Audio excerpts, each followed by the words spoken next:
진심으로 주일 예배를 하나님께 올려드리도록 하겠습니다.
너희가 전에는 어둠이더니 이제는 주 안에서 빛이라. 빛의 자녀들처럼 행하라.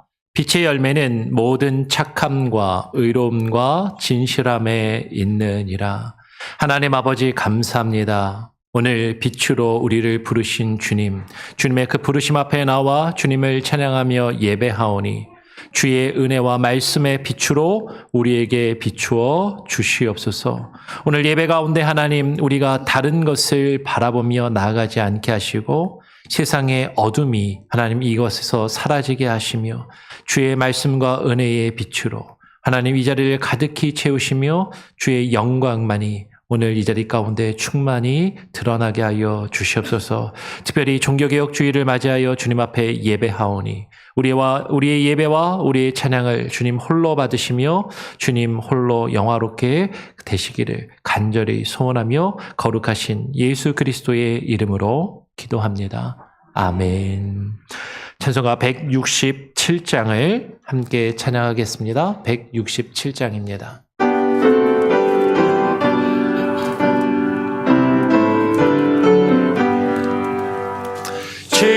즐겁도다 이날 세세의 할만 사망 권세 깨고 하늘이 열려 죽은 자가 다시 살아나와서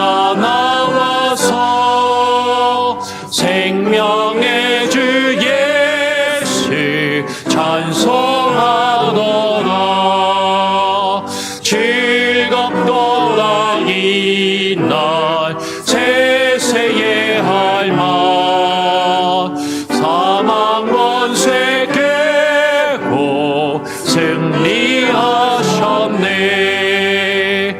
부활하신 주님 나타나시니 천지 만물 모두 새 옷 입었네. 꽃은 만마하고 잎이 우거져 승리하신 주를 찬송하더라. 즐겁도다 이날 세세의 할만 사망 권세 깨고 승리하셨네. 생명의 주 예수 죽음 이기고 무덤 문을 열고 살아나셨네. 주의 말씀대로 이루어져서 사흘 만에 다시 살아나셨네. 즐겁도다 이날 세세의 할만 사망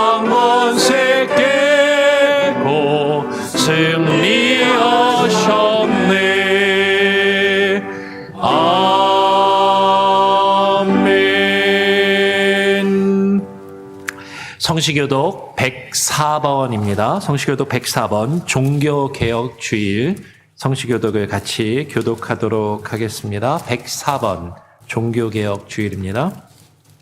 나의 힘이신 여호와여 내가 주를 사랑하나이다. 여호와는 나의 왁설이시오 나의 요새이시오 나를 건지시는 이시오 나의 하나님이시오 내가 그 안에 피할 나의 바위시오 나의 방패시오 나의 구원의 뿌리시오 나의 산성이시로다. 예수께서 이르시되 오히려 하나님의 말씀을 듣고 지키는 자가 복이 있느니라 하시니라. 내가 복음을 부끄러워하지 아니하노니 이 복음은 모든 믿는 자에게 구원을 주시는 하나님의 능력이 됨이라. 먼저는 유대인에게요 그리고 헬라인에게로다. 복음에는 하나님의 의가 나타나서 믿음으로 믿음에 이르게 하나니 기록된 바 오직 의인은 믿음으로 말미암아 살리라 함과 같으니라. 너희가 내 말에 거하면 참으로 내 제자가 되고 진리를 알지니 진리가 너희를 자유롭게 하리라. 우리 주 예수 그리스도로 말미암아 우리에게 승리를 주시는 하나님께 감사하노니 그러므로 내 사랑하는 형제들아 견실하며 흔들리지 말고 다같이 항상 주의 일에 더욱 힘쓰는 자들이 되라. 아멘.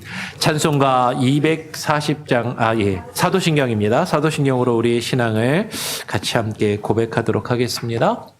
전능하사 천지를 만드신 하나님 아버지를 내가 믿사오며 그 외아들 우리 주 예수 그리스도를 믿사오니 이는 성령으로 잉태하사 동정녀 마리아에게 나시고 동정녀 마리아에게 고난을 받으사 십자가에 못 박혀 죽으시고 장사한 지 사흘 만에 죽은 자 가운데서 다시 살아나시며 하늘에 오르사 전능하신 하나님 우편에 앉아 계시다가 저리로서 산자와 죽은 자를 심판하러 오시리라.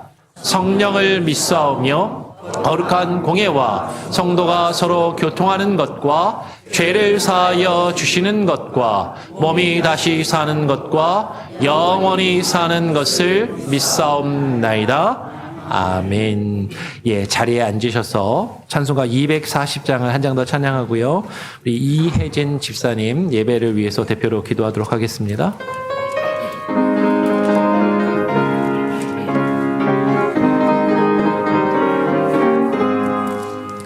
주가 맡긴 모든 역사 힘을 다해 마치고 밝고 밝은 그 아침을 맞을 때 요단강을 건너가서 주의 손을 붙잡고 기쁨으로 주의 얼굴 배우리.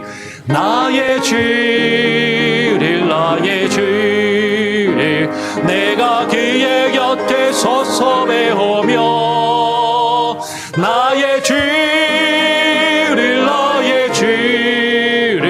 손에 못 자극을 보아 알겠네. 하늘 날아 올라가서 주님 앞에 절하고 온유하신 그 얼굴을 배울 때 있을 곳을 예비하신 크신 사랑 고마워 나의 주께 기쁜 찬송 드리리.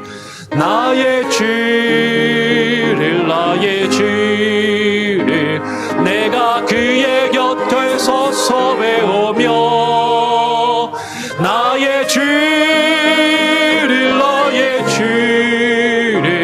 손에 못 자극을 보아 알겠네. 이 세상을 일찍 떠난 사랑하는 성도들 나를 맞을 준비하고 있겠네.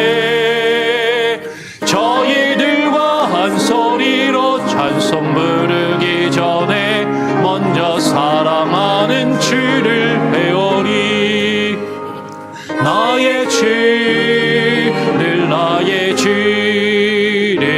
내가 그의 곁에 서서 배우며 나의 주를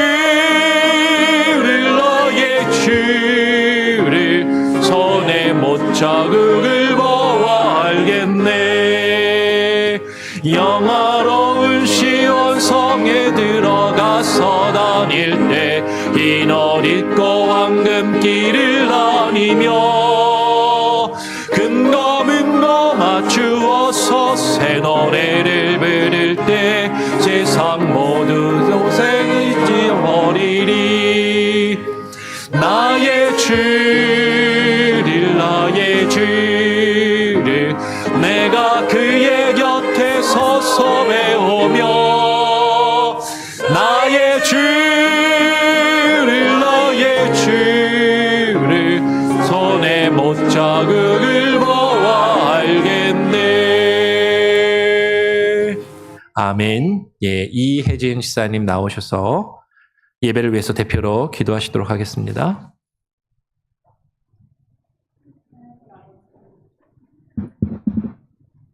오늘도 저희 모두를 불러주셔서 하나님 아버지 앞에서 함께 예배드릴 수 있게 하심을 감사드립니다. 오늘의 예배가 우리를 자녀로 불러주신 하나님의 은혜에 감사하며 만왕의 왕 만유의 주 되신 하나님 아버지 앞에 찬양과 경배를 올려드리는 하나님께서 기뻐하시는 예배가 될 수 있도록 도와주옵소서. 항상 하나님의 말씀을 가까이 하고 그 말씀을 따라 살기 원하지만 돌아보면 삶의 순간순간 하나님의 말씀대로 살지 못할 때가 많았음을 고백합니다. 죄를 고백하며 돌아서기를 원하는 한 심령을 불쌍히 여겨주시고 다시금 우리를 자녀로 부르신 주의 그 부르심 앞에서 우리가 십자가를 지고 주를 따르는 하나님을 기쁘시게 하는 삶을 살아가도록 도와주실 것을 간구합니다. 이제 올 한 해도 2달밖에 남지 않은 빠른 시간 속에서 남은 한 해를 살아갑니다. 모든 무거운 짐과 얽매이기 쉬운 죄를 벗어버리고 은혜로서 주께서 우리에게 맡겨주신 경주에 끝까지 최선을 다하되 은혜의 주요 우리를 온전케 하시는 주 예수 그리스도를 늘 바라보는 삶을 살게 하여 주옵소서. 우리 삶 가운데 주의 말씀을 묵상하며 주께 기도하는 시간이 우리에게 기쁨이 되고 주를 경외하는 자에게 주시는 주의 말씀이 주는 기쁨을 누리게 하셔서 예배와 기도의 자리를 더욱더 사모하며 하나님을 찾는 우리 성도님들 한 분 한 분이 되도록 도와주옵소서. 작은 능력을 가지고서도 내 말을 지키며 주의 이름을 배반하지 않았던 빌라델비아 교회에게 주신 말씀, 내가 너를 사랑하는 줄을 그들로 알게 하리라. 하나님의 그 약속이 작은 능력밖에 없을지라도 주의 말씀을 지키며 주의 이름을 따르는 주의 모든 자녀에게 주신 약속임을 믿습니다. 오늘 우리의 예배가 말씀 앞에 우리의 심령이 견고히 서서 비록 작은 능력밖에 없을지라도 주의 말씀을 지키며 주의 이름을 따르기로 결단하는 귀한 예배 시간 되도록 도와주옵소서. 또한 말씀 증거하시는 목사님 성령의 함께 하심으로 채워주시고 맡겨주신 주의 나라와 주의 일을 잘 감당하실 수 있도록 삶과 가정을 지켜주옵소서. 주일 학교를 위해 기도합니다. 불화살과 같이 날아드는 세상의 악한 것들 속에서 사단이 주는 시험과 마음의 어려움을 능히 이겨낼 수 있도록 하나님의 전신갑주로 무장된 아이들로 성장해 가도록 아이들을 도와주옵소서. 온 교회가 함께 깨어 기도하며 영적 싸움과 세상의 악한 권세를 분별할 수 있도록 도와주시고 여호와 하나님 한 분을 섬기는 신앙과 삶이 성숙해 가도록 우리의 자녀의 세대를 도와주옵소서. 몸이 아프신 분들 하나님의 낫게 하심을 구하며 기도하시는 성도 한 분 한 분을 기억하여 주시고 우리 박수윤 집사님과 그 가정을 기억해 주셔서 어려운 일을 당할지라도 우리를 결코 잊지 않으시고 우리와 함께 하시는 하나님을 느낄 수 있도록 도와주시고 부친의 의식이 돌아오시고 가족이 주님을 영접하도록 마음을 모아 기도하는 우리의 간구를 들어주옵소서. 세상 속에서 하루하루 바쁘고 같은 일과의 반복이지만 이번 한 주간도 우리가 배운 주의 말씀대로 생각하고 말하며 살아갈 수 있는 믿음의 능력이 나타나는 성도들 될 수 있도록 도와주옵소서. 예수님의 이름으로 기도드립니다. 아멘.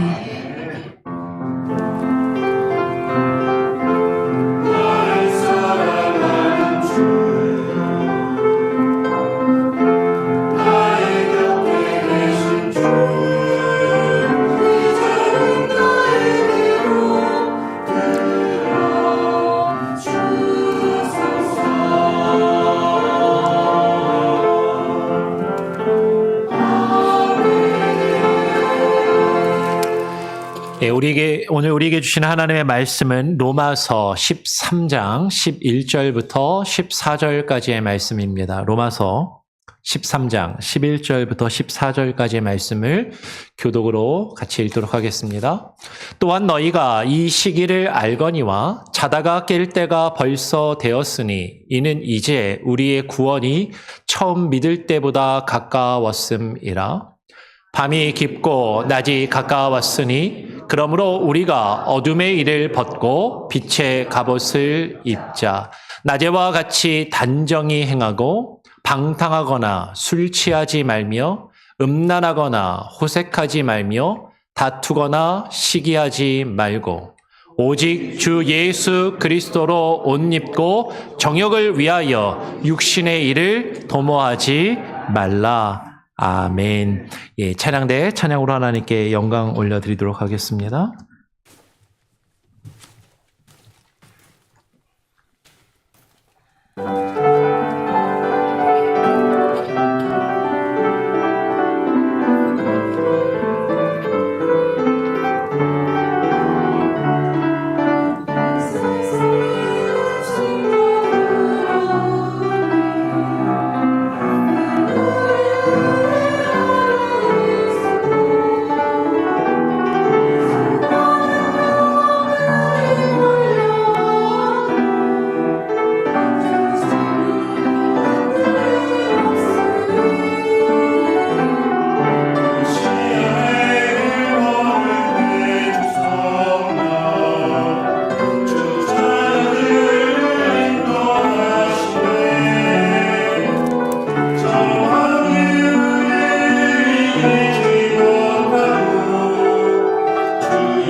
아멘. 할렐루야. 예.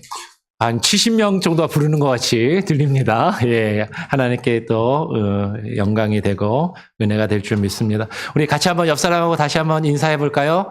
환영합니다. 축복합니다. 한 주간 잘 지내셨나요? 예. 또 사랑한다고 고백하시고요.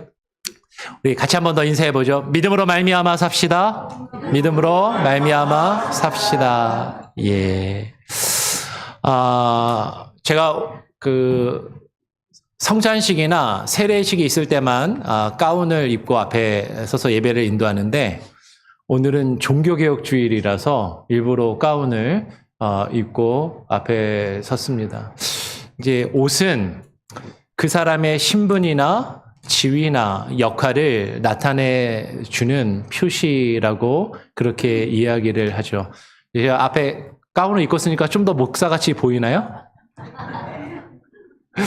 네, 제가 교회 처음 왔을 때 우리 장로님들 중에서도 그렇고 우리 성도님들 중에서 저한테 직접 물어보신 분도 있고 이렇게 돌려서 물어보신 분도 있는데, 목사님, 아니 우리 교회 새로 오신 목사님은 왜 주일 예배할 때 가운을 안 입고 예배를 인도하시지? 이렇게 얘기하시는 분들이 계시더라고요. 그 이유를 오늘 조금 말씀을 드리려고 합니다. 여러분, 그 가운은, 목회자가 입는 이 가운은 우리가 좀 성경적으로 이야기하면 구약의 제사장들이 입는 제사장의 옷에서 어떤 신학적인 어떤 성경적인 근거를 가지고 있을 것이에요. 그 제사장이 입던 옷들이 교회로 신약에 이어지면서 신약의 교회, 특히 이제 중세 로마 카톨릭 교회에서는 사제들이 그 구약의 제사장의 지위와 역할과 기능을 이어받았다라고 생각해서, 제사장이 프리스트잖아요. 천주교의 신부님도 프리스트라고 부르지 않습니까? 그 사제, 제사장, 거꾸로 하면 사제, 그 사제의 기능으로 그 신부들이 그 제사를 집례하기 위해서, 캐톨릭 교회는 미사를 제사라고 부르거든요. 그래서 그 제사를 하나님께 올려드리는데 제사장의 의복을 반드시 입어야만 하는 것이죠. 그래서 신부님들 보면, 신부님들 이렇게 까만 옷에 이렇게 그 신부 카라를 하고 평상시에도 딱 보면 저분 신부님이구나 이렇게 알아볼 수가 있는데, 평상시 입는 신부 복장하고 미사를 집례할 때 입는 신부의 복장은 완전히 다릅니다. 그래서 제사장으로서 미사를 집례할 때는 반드시 그 제사장의 옷을 입고 미사를 집례해야만 하는 것이죠. 그래서 캐톨릭 성당에 가서 신부님이 미사를 집례할 때 이 성의를, 가운을 입지 않고 미사를 집례하지 않는 그런 신부님은 한 분도 계시지 않는다라는 것이죠. 그런데 이것이 중세 시대를 겪으면서 그 캐톨릭 신부들이 자신의 성직을 강조하고 계급의식을 가지고 일반 평신도와 자신을 구별하고 자신을 높이기 위해서 점점 더 화려하고 점점 더 의리의리하고 금으로 수놓고 멋있는 그런 성의를 입고 미사를 집례하는 것이 중세시대의 모습이었고, 오늘날은 이제 천주교에도 많이 변화되고 개혁되어서 신부님들이 입는 옷도 많이 수수해지고 단순해졌어요. 근데 중세시대 때만 해도 정말 삐까뻔쩍한 휘황찬란한, 누가 봐도 입이 딱 벌어질 만한 그런 금과 보석으로 장식한 그 성의를 입고 앞에서 미사를 집례하면서 성직자들이 자신의 특권 의식을 드러내고 자신이 일반 성도와는 다른 구별된 계급이라는 것을 드러내는 표시로 이 가운을 입었었다라는 거죠. 종교개혁자들은 종교개혁을 하면서 성직자만, 앞에서 말씀을 인도하는 어떤 그런 사람들만이 성직자가 아니라 모든, 이 세상에 있는 모든 성도들이 어떤 높고 낮음의 어떤 구별이 있지 않고 하나님 안에서 다 거룩한 백성이요, 다 왕같은 제사장들임을. 그래서 일반적으로 얘기하는 목회자들만이 성직자가 아니라 우리 성도들이 가지고 있는 일상의 모든 직업들이 하나님 앞에서 성직임을, 거룩한 직업임을 천명하면서, 즉 일반 성도들과 목회자가 특별히 더 구별되었다라는 것을 포기하는 상징의 표현으로서 종교개혁자들은 종교개혁을 하면서 이 가운을 벗어 던지기 시작했습니다. 그러면서 세례와 그리고 성찬의 예식, 성례전을 집례할 때만 수수하고 단순한 색상의 까만색이나 하얀색이나 심플한 그런 가운을 입는 것을 이제 종교개혁 개혁교회의 전통으로 가지게 되었죠. 근데 종교개혁을 1517년에 종교개혁이 일어나고 500여 년의 시간이 지나면서 그 개신교회가 그 전통과 개혁의 정신을 잃어버리고 개신교 목사들이 다시 이 가운을 입기 시작했어요. 그러면서 자신이 성직자임을 많은 사람들 앞에 드러내 보이려고 했던 것이죠. 여러분, 제가 종교개혁주의인데 일부러 이 가운을 입고 섰다는 것은요, 여러분 앞에 서서 이것을 입고 있다가 이것을 벗어 던지는 모습을 보여드리고 싶어서 이 가운을 입고 섰다라는 거야. 이 가운을 입고 예배를 하기 위한 게 아니라 이 가운을 벗어 던지기 위해서 처음에 입고 시작을 했다라는 겁니다.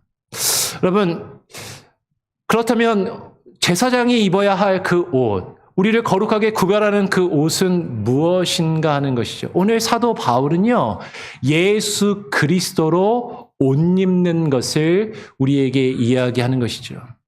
목사가 입는 가운이 목사를 더 목사답게 만들어주고 성직자스럽게 만들어주고 우리를 더 거룩하게 만들어주는 것이 아니라 무엇을 입어야 되냐면 예수 그리스도로 옷 입을 때에 우리가 거룩해지고 목사가 목사다워지는 것임을 오늘 함께 말씀을 통해서 나누기를 원합니다. 오늘 바울은요, 오늘 본문 말씀을 통해서 어둠의 일을 벗어버리고 빛의 갑옷, 곧 오직 주 예수 그리스도로 옷 입을 것을 우리에게 말해주고 있다라는 것이에요.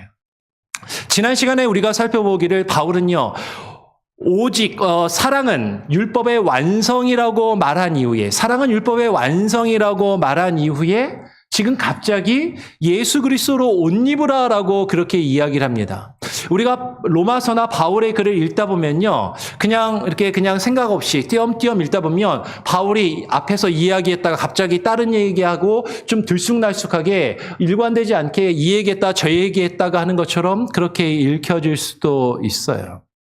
근데 바울은 지금 이 로마서에서 관련 없이 이 말했다가 저 말했다가 하고 있는 것이 결코 아니라 지금 일관되게 우리에게 말해주고자 하는 그 내용이 있다는 것이죠.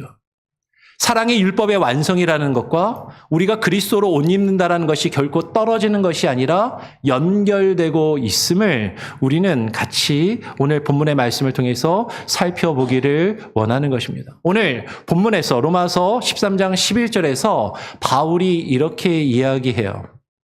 또한 너희가 이 시기를 알거니와 자다가 깰 때가 벌써 되었으니 이는 이제 우리의 구원이 처음 믿을 때보다 가까웠음이라라고 이야기를 하는 것이죠. 근데 여기서 바울이 말하고 있는 이 시기가 그러면 언제인가 하는 것이에요. 이 시기. 바울이 지금 이 로마서를 쓰고 있는 그 당시를 이야기하는 것인가? 아니면 지금 2000년이라는 시간이 지나서 우리가 이 로마서를 읽고 있는데 이 로마서를 읽고 있는 지금 이 시기를, 우리의 시기를 이야기하는 것인가 하는 것이죠. 당연히 분명히 1차적으로 이 시기는 바울이 로마서를 쓰고 있는 2000년 전 당시의 시기를 이야기하는 것으로 볼 수 있을 겁니다. 그렇죠? 바울이 지금 쓰면서 표현한 것이니까. 그러면 2000년이 지나서 우리가 이 로마서를 읽고 있는 우리에게 있어서는 바울이 이 시기라고 말하고 있는 그 2000년 전의 시기를 이야기한다면 지금 이 시기는 우리하고는 전혀 상관이 없는 시기를 이야기하는 것인가 하는 것이에요. 그런데 바울이 이 시기를 알아야 된다라고 이야기하면서 이 시기가 무엇인지 알아야 함을 우리에게 이야기하면서 그 시기를 자다가 깰 때가 벌써 되었으니라고 말하고 있다는 것이죠. 자다가 깰 때. 여러분, 지금 바울이 말하고 있는 이 시기는요, 지금 단지 역사의 흐름 속에서, 시간의 흐름 속에서 2000년 전의 한순간 그 시기를 이야기하고 있는 것이 아니라 영적인 의미가 있는 것입니다. 영적으로 자다가 깰 때가 되었음을 이야기하고 있다라는 것이죠. 바울은 그의 서신서에서 때에 대해서, 시기에 대해서 종종 이야기했습니다. 한번 그 내용을 오늘 로마서가 아니라 바울이 쓴 다른 서신서들과 특별히 오늘 데살로니가 전서와 에베소서의 말씀을 통해서 오늘 본문의 말씀을 그 의미가 무엇인지 같이 한번 좀 더 구체적으로, 입체적으로 살펴보기를 원해요. 이 시기에 대해서 바울이 데살로니가 전서 5장 1절에서 뭐라고 이야기했냐면 이렇게 이야기합니다. 형제들아, 때와 시기에 관하여는 너희에게 쓸 것이 없음은 주의 날이 밤에 도둑같이 이를 줄을 너희 자신이 자세히 알기 때문이다라고 이야기해요. 지금 바울이 때와 시기에 대해서 이야기하는데 이 때와 시기는 어떤 시기냐면 예수 그리스도께서 다시 오시는 재림의 때 그 주님의 날을 이야기하더라라는 것이죠. 근데 이 주님의 날이 어떻게 우리에게 임하는가? 이어서 3절에 이렇게 이야기합니다. 그들이 평안하다, 안전하다 할 그때에 임신한 여자에게 해산의 고통이 이름과 같이 멸망이 갑자기 그들에게 이르리니 결코 피하지 못하리라 라고 이야기를 한다라는 거죠. 주님이 언제 다시 오실 것인가? 주님이 언제 다시 오실 것인가? 주의 날이 언제 임할 것인가? 많은 사람들이 괜찮아. 다 잘 될 거야. 다 좋은 일 있을 거야. 우리에게 평안이 있고 우리가 안전하다라고 서로 위로하고 서로 격려하면서 그렇게 타이르면서 그냥 괜찮다라고 다 이야기하는 그때에. 근데 그래서 주님이 오심을 망각하고 그것을 예비하지 않고 준비하지 않고 그냥 다 괜찮겠지라고 생각하는 그때에 갑자기 그 멸망이 주님의 심판이 그들에게 이를 것이다라고 말씀하고 있다라는 것이죠.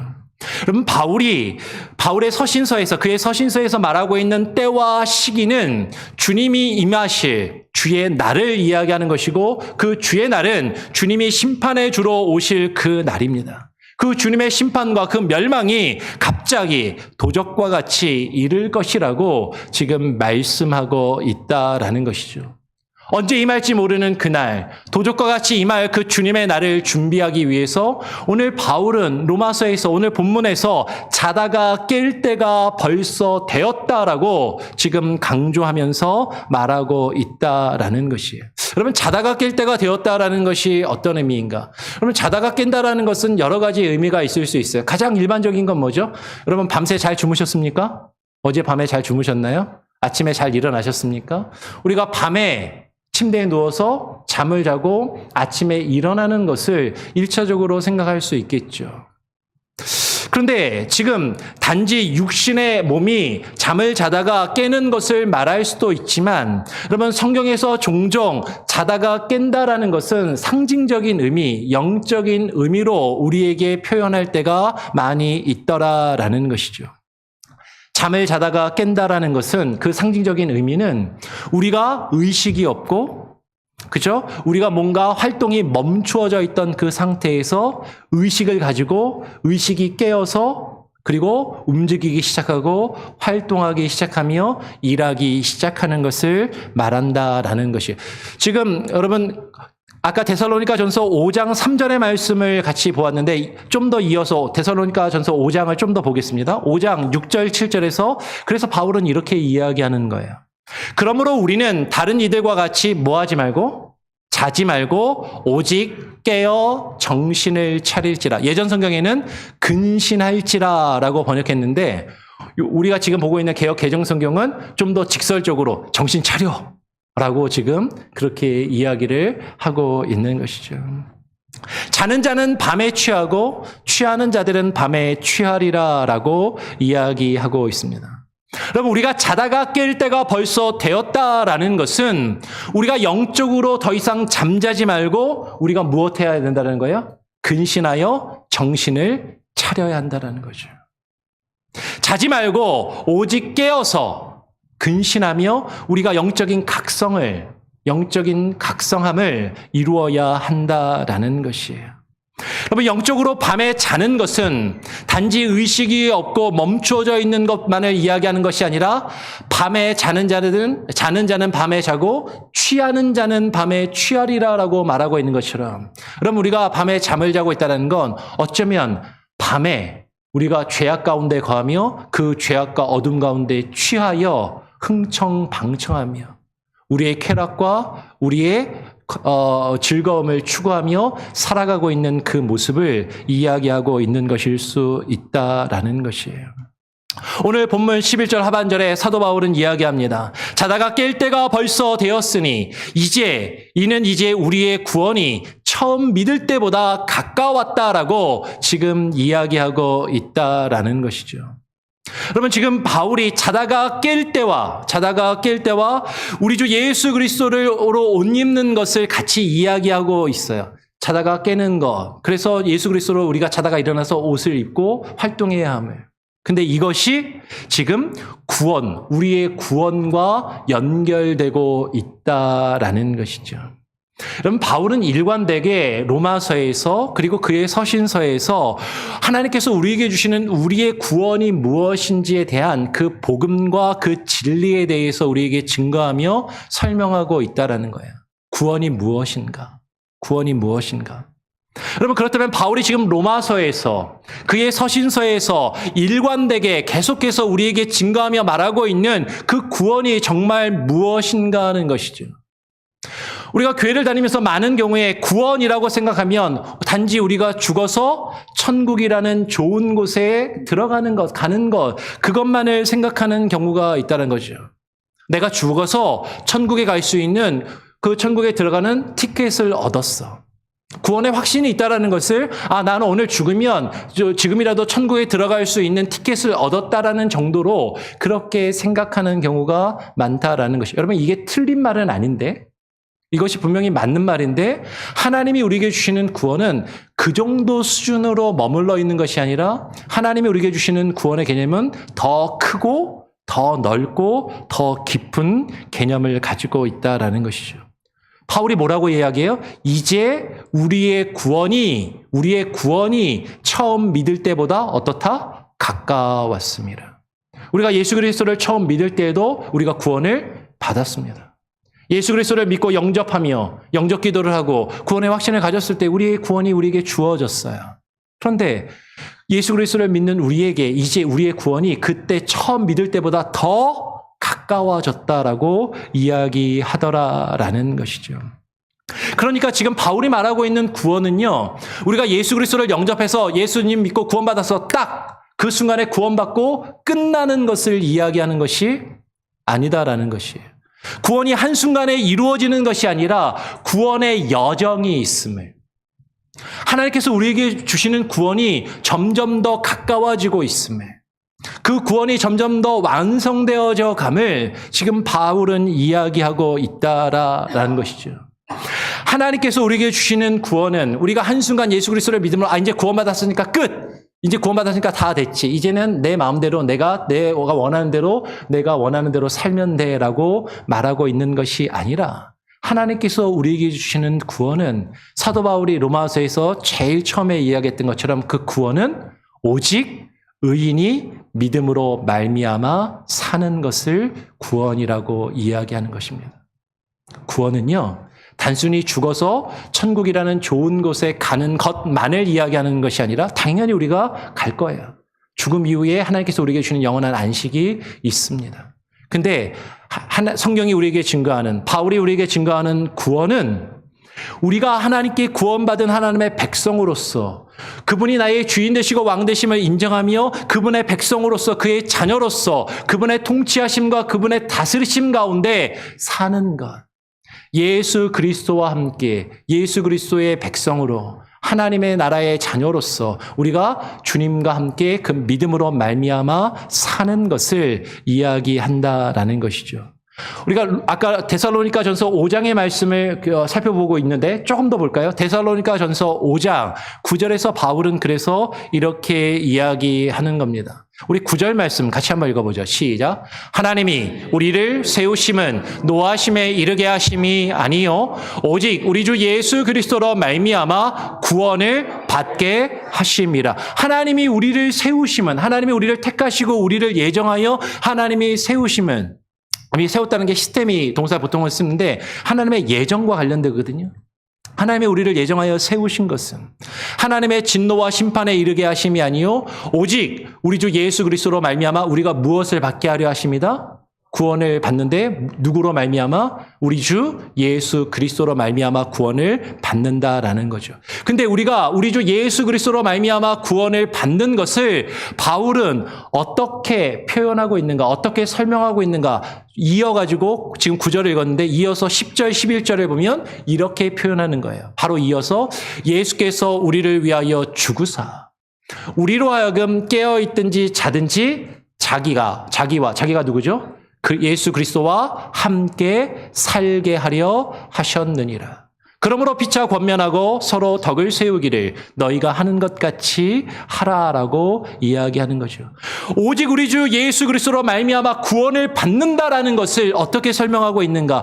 우리 주 예수 그리스도께서 우리를 위하여 죽으사 나를 위하여 십자가의 대속의 죽음을 감당하신 그 예수 그리스도로 말미암아 우리로 하여금 깨어 있든지 자든지 자기와 함께 그리스도와 함께 살게 하려 하심이 구원받게 하심이라와 지금 같이 연결돼서 우리에게 설명하고 있는 내용이다라는 것이에요. 그러니까 우리가 예수 그리스도와 함께 살기 위하여 예수 그리스도와 함께 구원받은 자로서 그 구원을 누리기 위하여 피차 권면하고 서로 덕을 세우기를 너희가 지금 하고 있는 것처럼 계속해서 그렇게 잘 해야 된다라고 데살로니가 교회를 향해서 지금 바울이 이야기하고 있다라는 거죠. 여러분 지금 이 맥락 안에서 오늘 바울이 로마서 오늘 본문에서 그러므로 우리가 그리스도와 함께 살기 위해서는 이제는 어둠의 일을 벗어버리고 빛의 갑옷을 입자라고 바울이 이야기하고 있다라는 거예요. 오늘 본문 12절에 보니까 바울이 이렇게 이야기하는 것이죠. 밤이 깊고 낮이 가까웠으니 그러므로 우리가 어둠의 일을 벗고 빛의 갑옷을 입자라고 이야기를 합니다. 그럼 밤이 깊고 낮이 가까웠다라는 것, 이것도 역시 아까 이야기한 대로 영적인 의미가 있다라는 것이죠. 여러분, 밤이 깊고 낮이 가까웠다는 것을 이해하려면 우리는 실제적인 것을 이해해야 돼요. 우리가 요새 새벽 예배 때 시편의 말씀을 묵상하면서 파수꾼이 아침을 기다림보다 내가 주를 더 간절히 기다린다라고 시인이 고백한 내용을 우리가 묵상하고 살펴보았습니다. 군대를 가보신 분들, 군대 가서 경계 근무를 서보신 분들은 아는데요. 밤새도록 경계 근무를 쓰면 밤새도록 그 철책선에 휴전선에서 저는 이제 근무를 했는데 거기서 이제 그 철책을 밤새도록 지키다 보면 칠흑과 같이 어두운데 언제가 제일 어두운지 아세요? 해가 뜨기 직전이 가장 어둡습니다. 가장 어두운 그 순간에 동쪽에서 해가 떠오르면 어둠이 물러가더라라는 거죠. 아마 연초에 일출을 보러 가신 분들은 경험해 보셨을 거예요. 이렇게 깜깜한데 해가 떠? 근데 그 가장 어두운 순간에 저쪽 동쪽에서 해가 쫙 떠오르고 그리고 한 30분도 채 되지 않아서 세상이 환하게 쫙 바뀌는 그 모습을 보게 되는 것이죠. 여러분, 밤과 어두움은 이 세상의 어둠과 죄악을 영적으로 표현하는 것이고 낮은 우리 주님께서 다시 오시는 그 날을 의미하는 것입니다. 이 세상의 어둠과 죄악이 깊어지는 것은 이 세상이 점점 더 죄악으로 어두워지고 깊어지는 것은 곧 우리 주님이 오실 날이 가까워 왔음을 우리에게 증거해 주는 것이다라는 것이죠. 분명히 우리가 앞에서 살펴보았던 것처럼 주의 날이 주님께서 오시는 그 날이 도적과 같이 이를 것입니다. 뜻하지 않은 때에 도적과 같이 주님의 임재가 있을 것이고 주님이 재림하여 다시 오실 것이지만 우리 믿음의 사람들은 그날이 가까워 왔다는 것을 우리는 분명히 깨달아 알 수 있다라는 것이죠. 그래서 아까 우리가 살펴보았던 데살로니가전서 5장으로 돌아가서 5장 4절 5절에 보면 바울이 이렇게 표현하는 거예요. 형제들아 너희는 어둠에 있지 아니하매 그날이 도둑같이 너희에게 임하지 못하리니 너희는 다 빛의 아들이요 낮의 아들이라. 우리가 밤이나 어둠에 속하지 아니하나니라고 이야기를 하는 것이죠. 하나님을 알지 못하고 예수 그리스도를 알지 못하고 믿지 아니하는 세상의 죄악과 어둠 가운데 있는 자들, 그들은 어둠에 자고 어둠에 취하여 있다가 주님이 언제 오실지 모르고 주님이 도둑과 같이 그들에게는 임할 것이지만 근데 우리는 어둠에 있는 자들이 아니다라는 것이죠. 우리는 빛의 아들이고 낮의 아들이다라는 것이에요.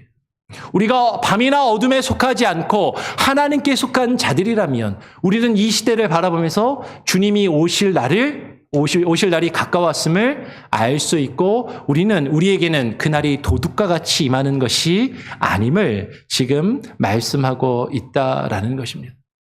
그러니까 우리는 주 안에서 빛의 자녀들로서 하나님의 자녀들로서 어둠의 일을 버려야만 한다라고 바울이 오늘 지금 이야기하고 있다라는 것이죠. 우리가 데살로니가 전서의 말씀, 5장의 말씀을 쭉 살펴봤는데 이제 에베소서의 말씀을 같이 보면서 한번 살펴보도록 할게요. 이것을 에베소서 5장에서 사도 바울은 이렇게 표현합니다. 너희가 전에는 어둠이더니 이제는 주 안에서 빛이라. 빛의 자녀들처럼 행하라. 빛의 열매는 모든 착함과 의로움과 진실함에 있느니라. 우리가 예수 그리스도를 알기 전에, 하나님을 알지 못하고 예수 그리스도를 믿기 전에 우리는 어둠 가운데 있었습니다. 우리는 어둠에 속한 자들이었어요. 그 어둠에 취해서 살아가던 자들이었습니다. 그러나 우리가 예수 그리스도를 믿고 예수 그리스도를 영접한 이후에는 이제는 우리가 하나님의 자녀가 되었고 이제는 주 안에서 빛이라 빛의 자녀들처럼 행해야 한다라고 지금 말하고 있는 것이죠. 빛의 자녀들로서 우리가 행해야 될 그 빛의 열매를 뭐라고 표현하냐면 모든 착함과 의로움과 진실함에 있다라고 그렇게 이야기하더라라는 것이죠. 조금 더 이어서 한번 읽어볼까요? 이어서 10절부터 보면 바울은 이어서 이렇게 이야기합니다. 그래서 주를 기쁘시게 할 것이 무엇인가 시험하여 보라. 너희는 열매 없는 어둠의 일에 참여하지 말고 도리어 책망하라. 그들이 은밀히 행하는 것들은 말하기도 부끄러운 것들이라 라고 이야기를 하는 것이에요. 우리는 더 이상 열매 없는 어둠의 일에 참여하지 말고 도리어 그 어둠의 일을 책망해야 하는 것이죠. 빛으로 어둠을 책망하며 그것을 내어 버려야 한다라는 것입니다. 우리는 하나님의 자녀들, 우리가 하나님의 빛의 자녀들이라면 우리는 어둠의 일을 벗어버리고 빛의 열매를 맺어야 한다라고 지금 바울은 그의 서신서들에서 일관되게 이야기하고 있다라는 것이에요. 그래서 오늘 본문에서 바울은요, 그러므로 우리가 어둠의 일을 벗고 대신 무엇을 입어야 된다? 빛의 갑옷을 입어야 한다라고 이야기하고 있는 것이죠. 여러분, 그럼 빛의 갑옷을 입는다라는 것이 무엇인가? 빛나고 화려한 옷. 그 옷을 입으면 많은 사람들이 와 하고 우러러보고 많은 사람들이 부러워할 세상의 그럴듯한 화려한 옷으로 나 자신을 치장하라는 말인가? 많은 사람들이 옷에 신경을 많이 씁니다. 왜냐하면 내가 옷 입는 걸로 다른 사람들이 나를 평가하고 판단하기 때문인 것이죠. 내가 좀 좋은 옷을 입으면 사람들이 나를 무시하지 않고 나를 이렇게 잘 대해주는 것 같이 느껴진다는 거죠.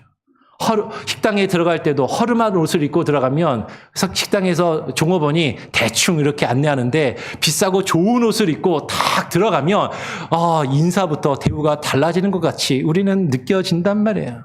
그래서 지금 빛의 갑옷을 입으라는 게 많은 사람들이 보면서 부러워할 만한 그런 좋은 옷을 화려하고 멋진 옷을 입으라는 것인가? 아니요. 지금 바울이 이야기하고 있는 것은 그런 것이 아니다라는 것이죠. 바울은 오히려 우리에게 이렇게 이야기합니다. 에베소서 말씀을 좀 더 볼게요. 에베소서 지금 12절까지 읽었는데 5장 12절까지 읽었는데 13절 14절에 이어서 바울은 그래서 이렇게 이야기합니다.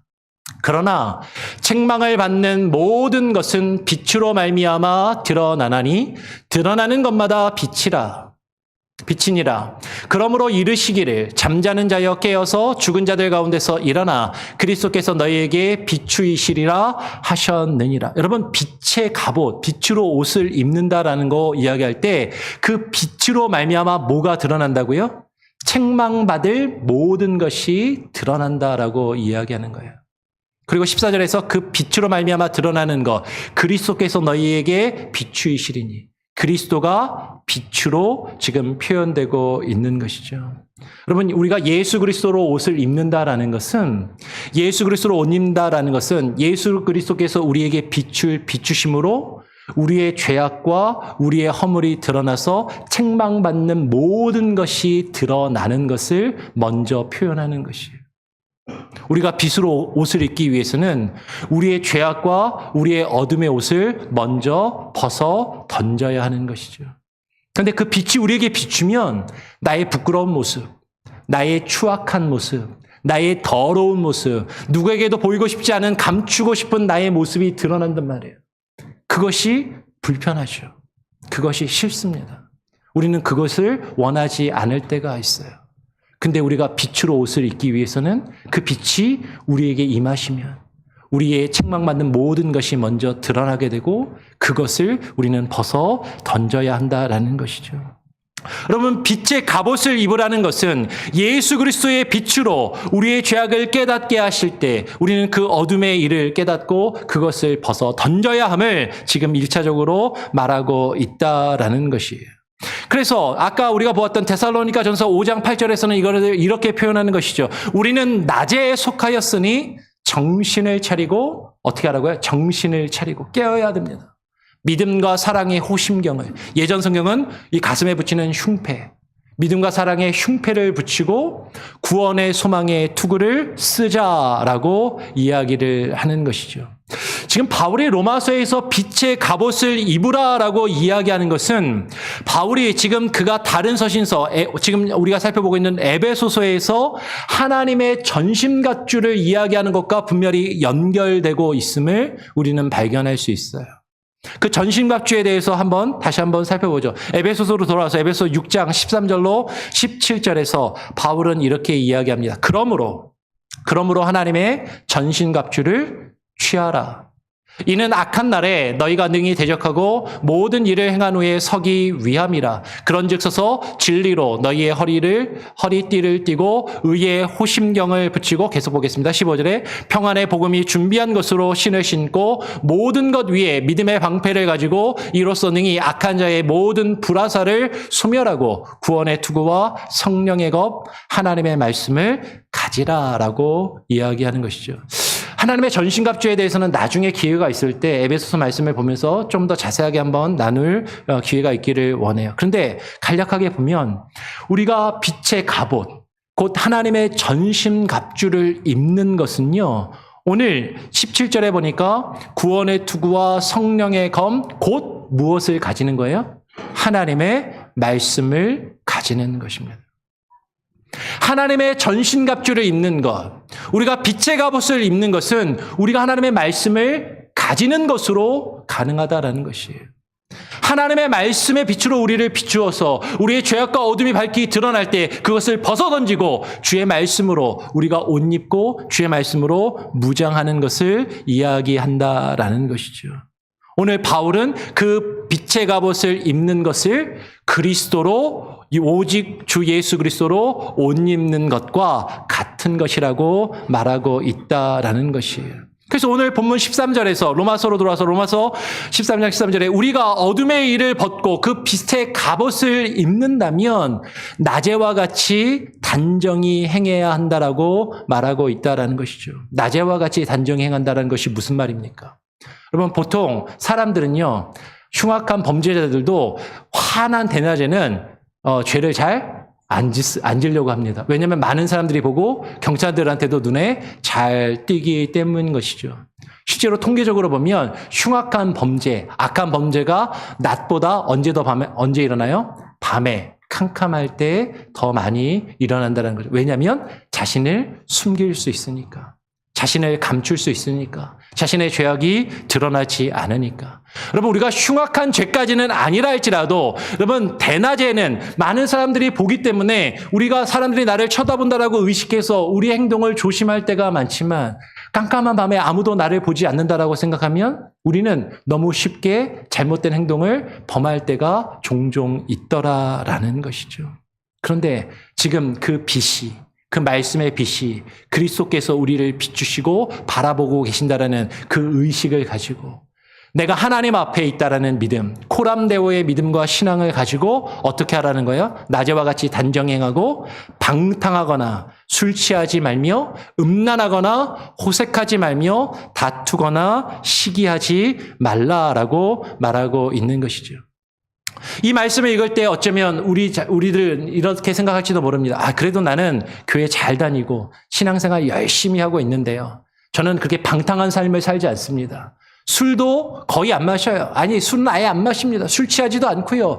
음란하거나 호색하거나 성적으로 문란하지도 않습니다라고 우리는 우리 자신을 변호할지 몰라요. 그럼 너무 잘하고 계시는 겁니다. 근데 그 뒤에 다투거나 시기하지 말고 이 부분에서 우리는 과연 자유로울 수 있는가 하는 것이죠. 교회 안에서 신앙생활하면서 우리가 다른 사람과 다투고 다른 사람을 시기하며 다른 사람과 갈등 속에 혹시 있지는 아니한가 하는 것이에요. 사도 바울은 디모데후서 2장 23절로 26절에서 이렇게 이야기했습니다. 너희는 어리석고 무식한 변론을 버리라.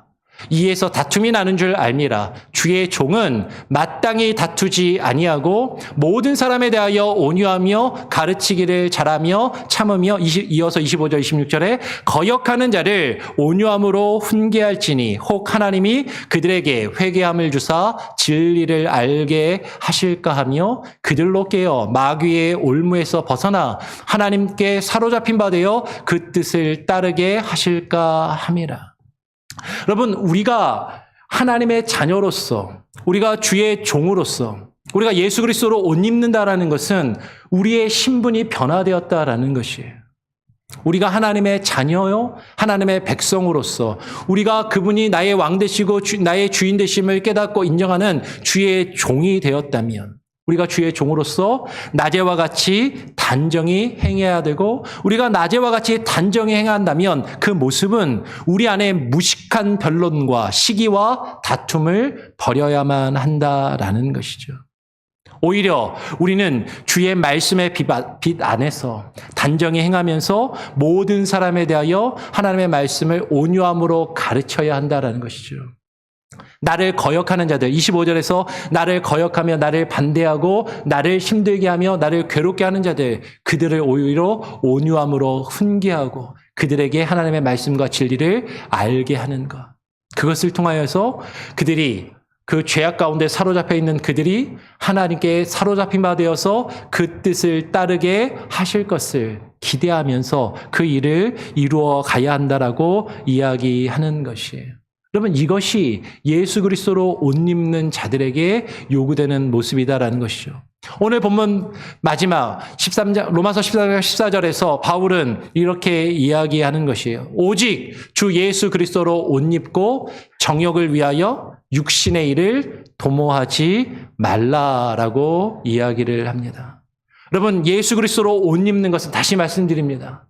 그 옷은 그 사람의 신분과 지위와 역할을 나타내 보이는 것이죠. 우리가 예수 그리스도로 옷을 입었다라는 것은 우리의 신분이 예수 그리스도 안에 있는 자들, 예수 그리스도에게 속한 자들, 하나님의 백성이요 하나님의 자녀들임을 나타내 보이는 그 모습이 우리에게 있어야 한다라는 것이에요. 이것에 대해서 바울은 골로새서 3장 12절에서 14절에서 이렇게 표현하는 것이죠. 우리 같이 한번 12절 말씀 한 목소리로 함께 한번 읽어보겠습니다. 시작. 그러므로 너희는 하나님이 택하사 거룩하고 사랑받는 자처럼 긍휼과 자비와 겸손과 온유와 오래 참음을 옷 입고, 여러분 지금 무엇으로 옷 입으라고요? 긍휼과 자비와 겸손과 온유와 오래 참음으로 옷 입고, 이것이 예수 그리스도로 옷 입는 모습인 것이죠. 우리가 하나님이 택하셔서 하나님이 구원하시고 하나님의 거룩한 백성으로 삼으시며 하나님의 사랑받는 자녀들로 부름받은 자들이라면 우리가 마땅히 입어야 할 그리스도로 옷 입는 그 모습은 긍휼과 자비와 겸손과 온유와 오래 참음으로 우리가 옷을 입어야 한다라는 것이죠. 그것을 좀 더 구체적으로 설명한 내용이 뭡니까? 이어서 13절, 14절도 같이 한번 한 목소리로 읽겠습니다. 시작. 누가 너희에게 불만이 있거든 서로 용납하여 피차 용서하되 주께서 너희를 용서하신 것 같이 너희도 그리하고 이 모든 것 위에 사랑을 더하라. 이는 온전하게 매는 띠니라라고 이야기합니다. 우리가 예수 그리스도로 옷 입을 때, 예수 그리스도로 옷 입는다면 예수 그리스도로 입는 그 옷 위에 그 모습에 무엇을 그 위에 띠를 매라고요? 사랑으로 띠를 매라라고 이야기하는 거예요. 예수 그리스도로 옷 입는 우리에게 나타나는 모습은 누가 너에게 불만이 있거든, 누가 너에게 함부로 말하고 누가 너에게 힘들게 하고 너를 괴롭히며 너에게 악하게 대하거든 서로 용납하고 피차간에 용서하되, 하나님이 먼저 나를 사랑하시고 용서하신 것 같이 너희도 그렇게 하라라고 이야기를 하는 것이죠. 이것이 그 모든 것 위에 사랑을 더하는 것, 이것이 온전하게 매는 띠라고 이야기를 합니다. 여러분, 아까 전신갑주를 이야기했으니까, 여러분, 군복을 입으면 군인들이 군대 처음 가면요, 군복이 몸에 잘 안 맞아요. 어떨 때는 군복이 엄청 큰 옷을 입게 되고 그럽니다. 그러면 군복이 흘러내리지 말라고 뭐를 매요? 허리띠를 두르잖아요. 우리도 군복이 아니라 할지라도 우리 옷 중에 좀 큰 옷을 입으면 옷이 흘러내리지 말라고 띠를 두르지 않습니까? 멜빵을 하거나. 군인들도요, 탄입대라는 걸 해요. 탄입대를 딱 차고 거기다가 수류탄도 걸고 후레쉬도 랜턴도 걸고 탄입대도 총알도 걸고 막 뒤에다 삽도 걸고 수통 물통도 걸고 이것저것 전쟁에 필요한 물건들을 심지어는 방독면도 거기다 하나 걸고 예, 완전 군장을 하면 탄입대에다가 이것저것 다 갖다가 붙이고 그것으로 자신의 싸울 전쟁의 무기를 하나로 결속해서 매는 것이죠. 그 군인이 매는 탄입대와 같은 것이 무엇이다? 사랑이라는 거예요.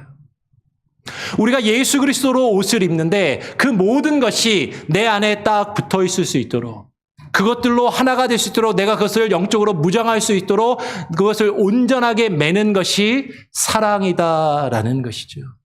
여러분, 사도 바울이 지난 시간에 우리가 살펴보았던 것처럼 사랑은 율법의 완성이다라고 이야기한 이후에 예수 그리스도로 옷 입으라고 이야기하는 것이 전혀 관계없는 것을 이야기하는 것이 아니라 우리가 사랑이 율법의 완성임을 깨달아 안다면 예수 그리스도로 옷 입는 모습이 우리에게 있어야 되고 예수 그리스도로 옷 입는 우리들은요, 그저 형식적인 옷을 입는 것이 아니다라는 것이에요. 종교적이고 율법적인 옷을 입는 것이 아니다라는 것입니다. 우리가 기독교인이라는 크리스찬이라는 이름을 가지고 매 주일마다 이 예배당에 나와서 교회를 들락날락거리는 것으로 내가 기독교인이고 크리스찬이고 하나님을 믿는 하나님의 백성이라고 세상에 나타내 보일 수 있는 것이 아니다라는 것이죠.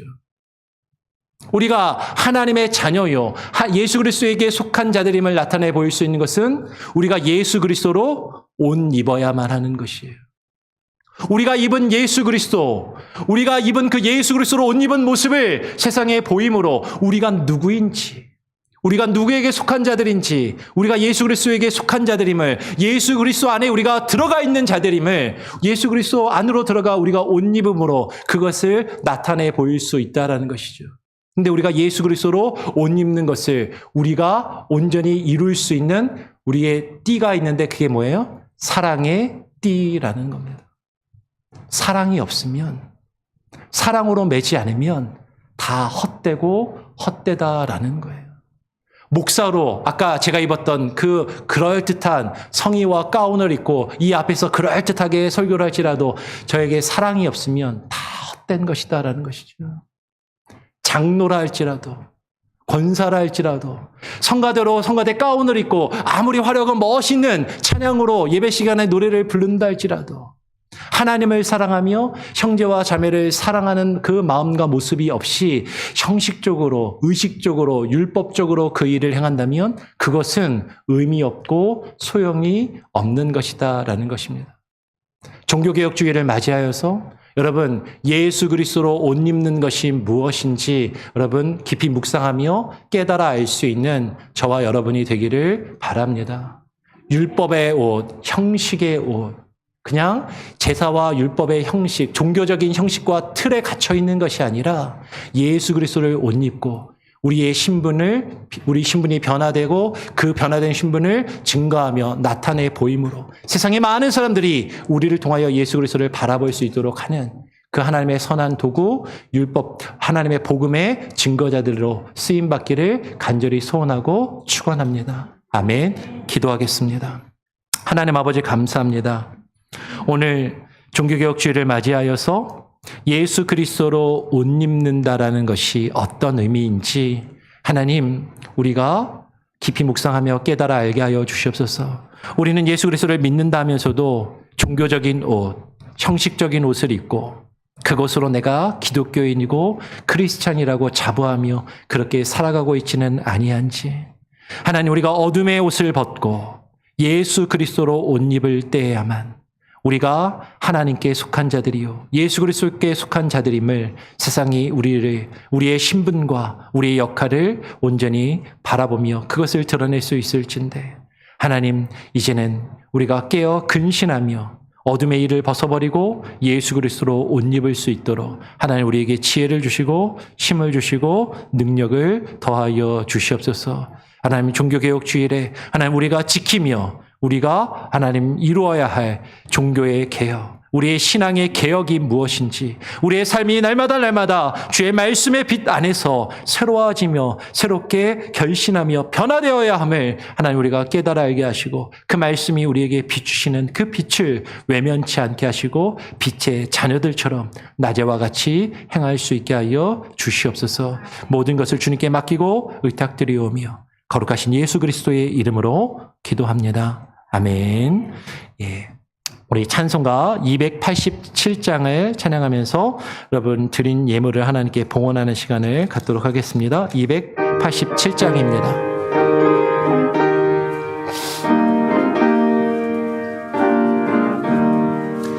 예수 앞에 나오면 죄사 받으며 주의 품에 안기어 병이 쉬리라. 우리 주만 믿으며 모두 구원 얻으며 영생 복락 멸류관 확실히 받겠네. 예수 앞에 나와서 은총을 받으며 마음의 기쁨 넘치어 감사하리라. 우리 주만 믿으며 모두 구원 얻으며 영생 복락 멸류관 확실히 받겠네.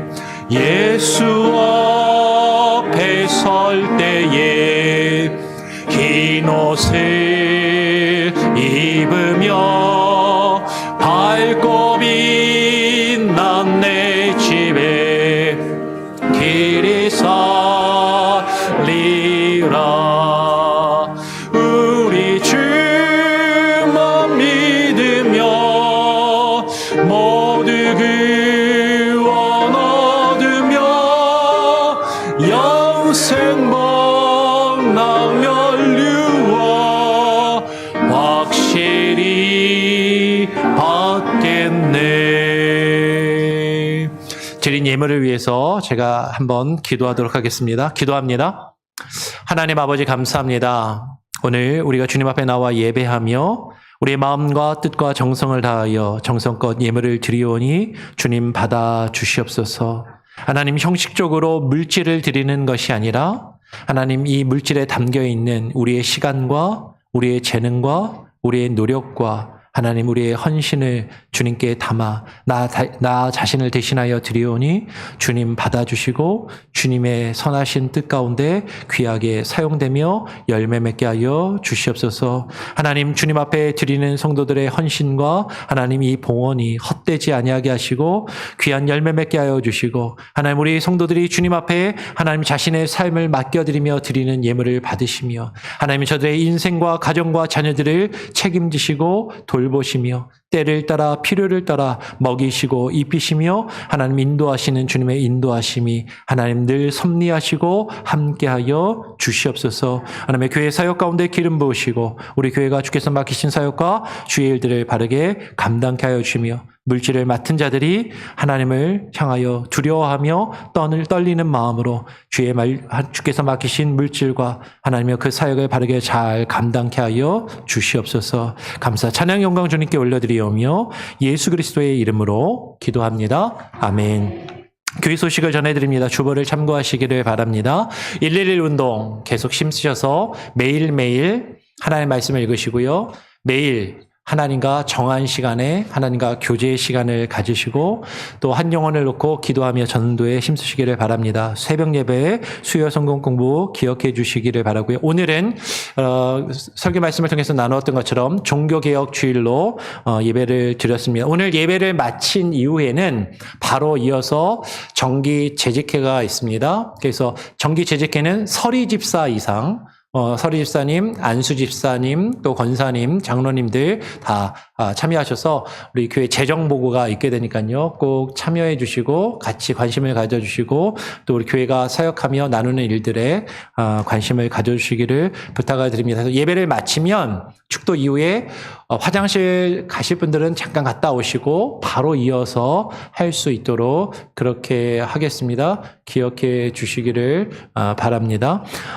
그리고 어제는 주일학교에서 달란트 잔치를 했습니다. 아이들이 1년 동안 배우고 익힌 것을 또 주일학교에서 달란트를 받아서 그것으로 또 아이들이 필요한 것들을 또 이렇게 사고 상을 받는 그런 시간을 어제 가졌어요. 그리고 어제와 오늘 이어가지고 11월 땡스기빙 주간에 있는 뉴스 코스타 우리 중고등부 연합수련회에 참석을 하게 되는데 그것을 위해서 펀드레이징을 오늘 한다고 합니다. 그래서 음식 판매를 오늘은 원래 마지막 주일이라서 점심 식사가 없는 날인데요. 근데 주일학교에서 핫도그를 하고 피자를 준비해서 판매를 한다고 합니다. 그냥 드시는 게 아니고 이렇게 좀 펀드레이징을 하는 거니까 사주시고 아이들도 유스코스타 집회 준비하는데 좀 도움이 될 수 있도록 그렇게 함께해 주시기를 부탁을 드립니다. 다음 주일에 데일라이트 세이빙 타임이 종료가 됩니다. 기억을 하시고 아마 1시간 더 주무실 수 있는 걸로 알고 있는데 시간 착오가 없도록 뭐 일찍 일어나셔서 1시간 일찍 오셔도 상관없어요. 하여튼 착오 없도록 해주시고요. 구역 인도자 성경 공부가 다음 주 첫째 주일입니다. 있겠습니다. 그리고 둘째 주일은 전교인 야외 예배를 가는 것으로 결정이 됐습니다. 원래는 계획이 없던 것인데 건의가 좀 있었고 의견을 좀 이렇게 모아보니까 많은 분들이 그래도 가면 좋겠다라고 의견을 주신 분들이 있어서 11월 12일 주일입니다. 구체적인 광고는 다음 주에 조금 더 할 수 있도록 하고 장소는 레이크 마틴 북쪽에 있는 스테이트 파크에서 하게 될 겁니다. 그렇게 기억을 해주시고요. 셋째 주일은 추수감사 주일로 예배를 드립니다. 추수감사 주일에 지금 교육관 별관을 증축 중에 있는데 지금 이제 거의 다 완료가 됐거든요. 이제 일부 조금 남은 부분하고 알라바마 파머에서 전기가 한 2주 후에 이제 들어오게 되는데 그것까지 들어오면 완성이 되게 됩니다. 그래서 여러분 기억을 해주시고 다 돌아오는 주간에 목요일에는 바닥 플로어를 깔게 되거든요. 바닥 플로어를 깔면서 저희 사무실도 같이 깔기로 좀 했습니다. 그래가지고 오늘 예배가 끝나고 재직회 마치고 남성분들은 그냥 가지 마시고 저 사무실에 있는 집기들을 다 좀 끄집어내야 되거든요. 그래야 플로어를 같이 공사를 할 수 설치를 할 수 있으니까 조금 도와주시면 감사하겠습니다. 예, 혹시 다른 광고 내용이나 함께 나누어야 될 사항이 있으신가요? 없으시면 다 같이 일어나셔서 우리 마지막 찬양 함께 찬양하고 제가 축도함으로 오늘 예배를 마치도록 하겠습니다.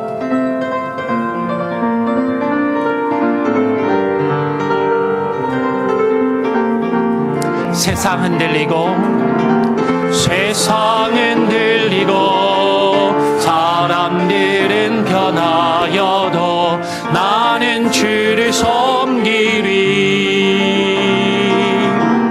주님의 사랑은 영원히 변하지 않네. 나는 주를 신뢰해. 오직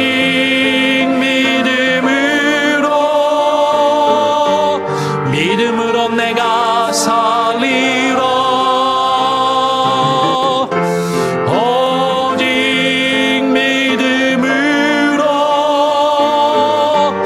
믿음으로 내가 살리라. 믿음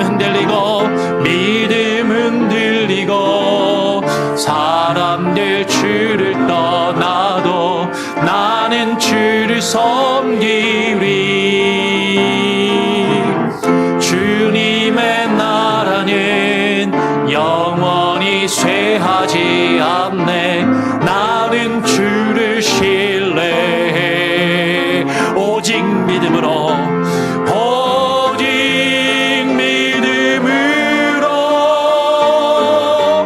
믿음으로 내가 살리라.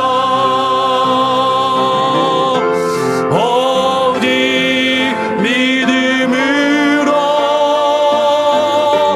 믿음으로 내가 살리라. 오직 의인은, 오직 의인은 믿음으로 말미암아 살리라. 오직 의인은 믿음으로 말미암아 살리라.